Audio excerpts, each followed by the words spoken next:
Welcome to the 2024 Utah Legislative Update from UCOLA, which is the Utah Code Officials Legislative Affairs Committee. We're here to try and enlighten you and help you understand some of the changes in the laws that have taken place this past year. My name is Eric Miller. I'm with Farmington City. I'm Cathryn Nelson. I'm from Harriman City. I'm Rob Durfee from Sandy City. I'm Thomas Peterson from the Division of Facilities Construction and Management. Jerry Thompson, I'm from West Valley City, and I'm the chair of UCOLA. Thank you for taking the time to watch this video. Hello, welcome to the Legislative Update. I'm Eric Miller. I'm with Farmington City Building Department. And I'm Cathryn Nelson. I'm with Harriman City Building Department. And we are here to talk to you about House Bill 188 today. House Bill 188 is dealing with when you can change building permits and make changes to them when necessary. Basically, a city cannot change a building permit unless it is an emergency or the contractor wants to have it changed. It also allows for modifications to ensure that it complies with building code and safety codes. Correct. The other issue with House Bill 185 is dealing with cranes. Originally, when this bill came out, there was no building codes for cranes when the crane was going across open airspace above somebody else's property. This now takes care of not being able to require a permit when this is taking place. And this bill takes effect May 1st of this year. Thank you.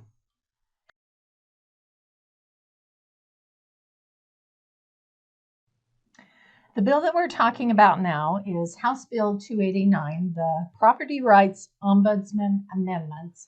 And I'd recommend that you actually bring up a copy of the bill on the legislative website. So I'm going to start at line 66 because this explains much better than I could describe in examples what this bill actually covers. So starting line 66.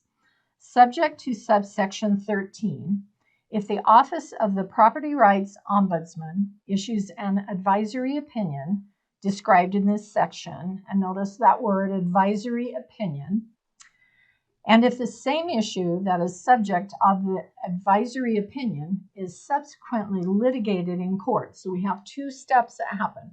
First, the ombudsman makes an advisory opinion. Then if say, for instance, the city then takes it to court. So that's the second step.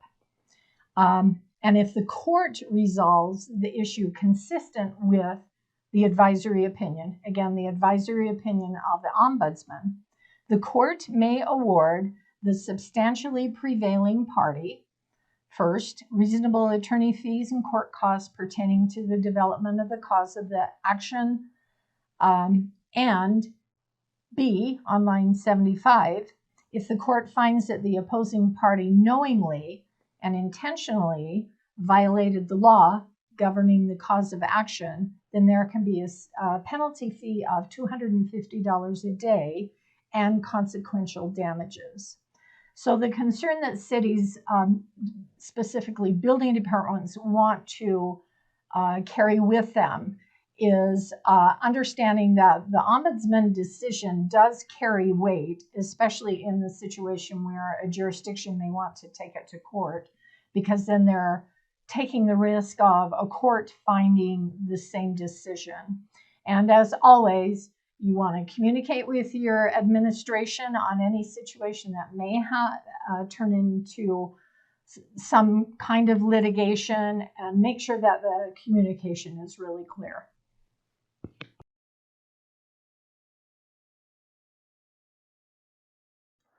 Our next bill we'll be talking about today is House Bill 384. It is called the Utah Geological Survey Data Submission. If a geological fault hazard or geotech report is received as part of the permitting process or infrastructure, the report must be submitted to the Utah Geological Survey within 90 days. This can be mailed. It can also be forwarded by a digital copy Once we have that information, or you can check with them to find out where to email that to. The address would be given at the bottom of the Utah Geological Survey office to have that mailed to them. This will take effect on May 1st, 2024. And the purpose is to accumulate all of those geologic surveys together. So, as individual jurisdictions receive them, then the state will be able to accumulate them into documents that are very comprehensive. Our next bill we'll be talking about is House Bill 483, Construction Trade Amendments. This is dealing with the handyman exempt from licensure for contracted value or agreed value of less than $7,000 labor and materials. This was at $3,000 at one time, and it's now increased. During the session, they did talk about raising this price to $35,000, and then it was lowered down to $9,000, but now $7,000 is the true number we're going to be using on this. If you are not a licensed handyman through the DOPL, you're allowed now to go from $1,000 to $3,000. Please let your office staff know that this is a change and that they need to be aware of it. This bill will take effect on May 1st, 2024. The next bill we're going to talk about is House Bill 507. It's titled Construction Amendments. Has nothing to do with what we think of in our world as construction amendments. It's actually all about stormwater.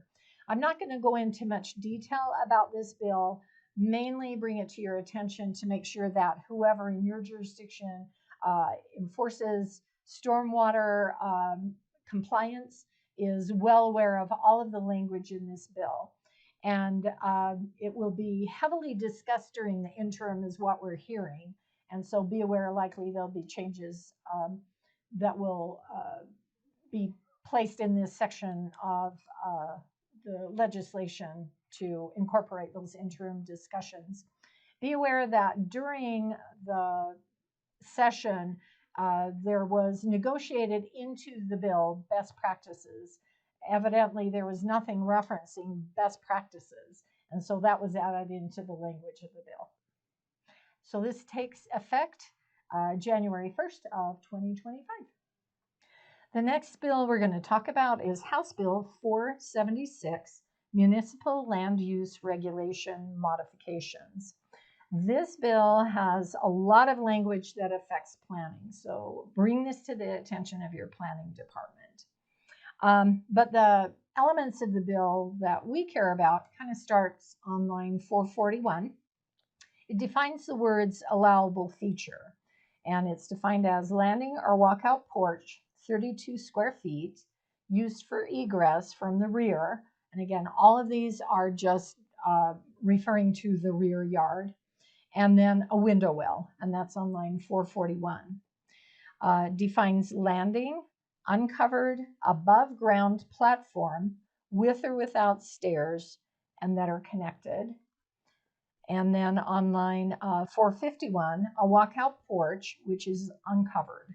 And all of the elements have to be uncovered. Also talks about a window well, which is a recess in the ground for egress. So back to line 446, when it talks about that platform, we've had the question posed to us whether there's a height restriction, if it's 8 feet high or, some element like that. And other than that square footage, the 32 square feet, we don't see that there's any kind of restriction on what the size can be. Also, if you have an historic district in your jurisdiction, on line 459, this will not apply to historic districts. So whatever enforcement you have or requirements you have for historic districts any changes have been excluded from this bill. So then beginning on line 500, and this is another area that your planning department will want to be familiar with. It talks about plan review timelines, 15 and 30 days, 20 and 40 days. Make sure that your planning department is aware of those requirements. And then starting at line 693, it actually states that you cannot withhold a certificate of occupancy for installation of landscaping. On line 696, that you cannot withhold a building permit application, actually issuing that building permit based on lack of sidewalk. Make sure that you read thoroughly that element. And then the effective date is November 1st of this year of 2024. And that's, and you can find that on line number 439 on that date, because there's some multiple dates on that. Cathryn, I do have one question for you. On the landscaping, is this just for residential or commercial as well? So it appears as if all of the language on the rear yard setback, anything encroaching in there, is just residential. That looks pretty for sure. However, if you want to look at line 693 again, speaking of withholding a building permit or certificate of occupancy, it states a municipality may not deny an applicant a building permit or a certificate of occupancy based on the lack of completion of a landscaping improvement that is not a public landscaping improvement as defined in the section stated there. So however your jurisdiction has decided to interpret public landscaping improvement, you'll know what withholding a CO would apply to. All right, our next bill we'll be talking about is Senate Bill 13, Education Entity. I have a hard time saying that word, so get used to it. Amendments. If you look at line number 577, licensing for school inspectors is discussed in that line. If you go to line number 590, home-based micro school and micro education entities are considered a permitted use. Parking, SOBs, which is sexually operated businesses, or sales of alcohol may be prohibited. You want to look into this section a little bit to find out more about that. A microeducation entity may be an e-occupancy, may have up to 100 students, may be subject to B occupancy if fire and CO detection systems are installed. They must exit directly to the outside. Fire sprinklers if greater than 12,000 square feet. And that can be found on line item 622 as well. Next line item is 639. This deals with home-based micro school need. Only comply with may comply with primary dwelling requirements. This is for K through 12, kindergarten to 12th grade, and it is for up to a maximum of 16 students. In these, you must have below grade shall have one emergency escape or rescue openings. Line item 669 is required to comply with zoning and land use regulations that don't conflict with this section for parking, traffic hours, etc. In line item 2149 is the definitions for what home-based micro school and microeducation consist of. And this bill will go into effect May 1st, 2024.